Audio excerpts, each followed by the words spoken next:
How you doing, everybody? It's Thursday the 7th of January 2010, and it's just after midday, and I was looking at some videos there half an hour ago, and I came across the Modern Mystic.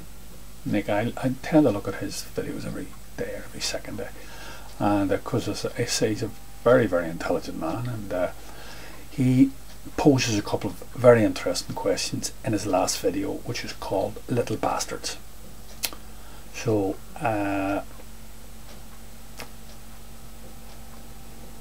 he raised one of the questions that I've raised in my little videos about people going to jail for minor offences. When I grew up, I was always told that jail was for criminals. Violent criminals. These were people who were antisocial people who used violence as a means to gain their own ways, rather than trying to communicate with people or trying to reason or trying to argue or debate. They just beset people with violence, and basically this was society's response to these people, and you know, I accepted that until I got older, until I realised that that was all a complete lie. So I think Nick is talking about last year, for instance, in Ireland we had 123 of my fellow citizens went to jail for non-payment of their RTE licence. I think it was €140 then, or €160. It's something like that. Okay. Now, the bottom line about it is, Nick poses a question: what are we to do? How are we to deal with people who, generally speaking, they don't tend to be from the middle classes or from the upper classes? They tend to be from the bottom section of society, the social classes, the working class, the lumpen proletariat, and the dysfunctional classes. They're the ones that tend to find themselves in conflict, direct conflict with the law. And how do you deal with them? And it seems to be a big problem with Nick. This does genuinely seem to be a big problem. Now, I haven't had any time to think about this, and so I'm just going to put forward my little penny worth of thought, which is only just 5 minutes. I've thought about it for 5 minutes, and this is how I would deal with it. Okay. Now, maybe Nick could come up and say, well, I'd like to hear what he thinks about this. And this is it. It's done in 3 stages, and at the moment we have no stages. There's just one stage. What happens is, you're up in front of the court. You can't pay the fine. The court issues you a fine, and if you can't pay the court fine, you go to jail, because you're deemed to be held to be in contempt of court. It's just thuggery and bullying. That's all it is, because you're not given any opportunity other than to raise this money, because in capitalist society, money is sacrosanct. In the society that I would advocate, labour, work, is sacrosanct. Labour would take precedence over money. But anyway, that's a different day's argument, and I can argue that all day with people. But in this society we live in, which is Western capitalist society, money is paramount. Money as the medium of exchange is paramount. So it takes precedence over work, over labour. And anyway, so what happens is, when you fall foul of the court, a low court, like I say, a circuit court or a district court, you're stuck in a pokey.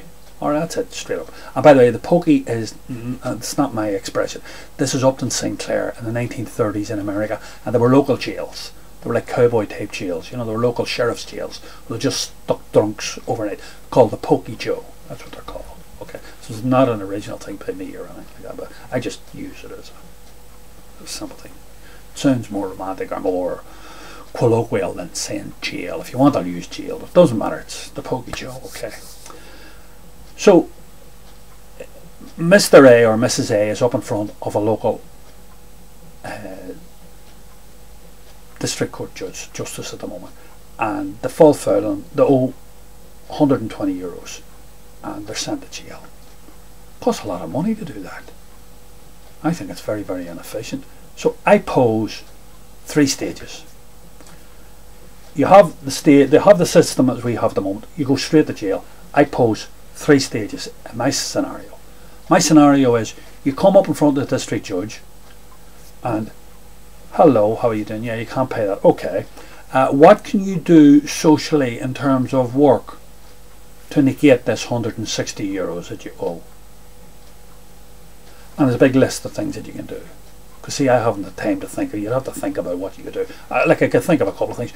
Clean up your local park, or go and help old age pensioners in your local environment. Something positive, something socially positive. Okay. So that's, you're offered that. Okay. You don't do that. Okay. Then you're offered the second thing. The second thing is, what can you do for the state, for society as a whole? In other words, you weren't prepared to do something for your local society. What are you prepared to do for society as a whole? Okay? In terms of labour again, you have to offer work. You have to do something. You have to do something. It doesn't matter whether or not it's answering telephones or whatever. It doesn't matter. It's something. You do this for 3.5 days or 4 days or whatever. 2 days, whatever it is. And the debt is then wiped off. Okay? You've done something positive. You've contributed something positive. Okay? You come to the third level, you're not prepared to do any of those two things. Then society has the right to deem you to be a miscreant. Then society has the moral and the ethical right to send you to prison. And then they can send you to prison.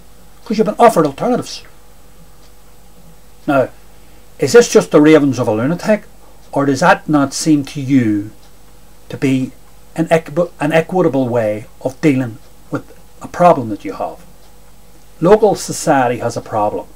The problem is you owe society €160, or society deems that you owe it €160. Now what do? You stick the man in the pokey or a woman in the pokey, or do you do these stages? I think they're very simple, and I think that's the whole way. That's this business of thinking, oh, these are insurmountable problems. To me, it's a load of balls. They're not insurmountable problems. It's just like dealing with the problems that beset society as a whole. I think I'll go on and deal with that in another, because it requires, I don't have time here, I'm running out of time. I get clipped off at 10 minutes and I can't, they won't allow me to do any more. So I'll have to deal with that again. But Nick posed a simple question, I pose a simple answer. Alright? And I just want to say, at the core of that answer is how the whole of society views the court and the judicial system. Does it view it in an equitable manner, or does it view it that it represents class interests like it does in Ireland? Okay? So my thing is that the people who run society must run it as equitably as possible. Alright? And it must be seen to be equitable. That's all. And I deal with the bigger thing. I have to think about the bigger thing, but I'll deal with it shortly. Okay? Bye.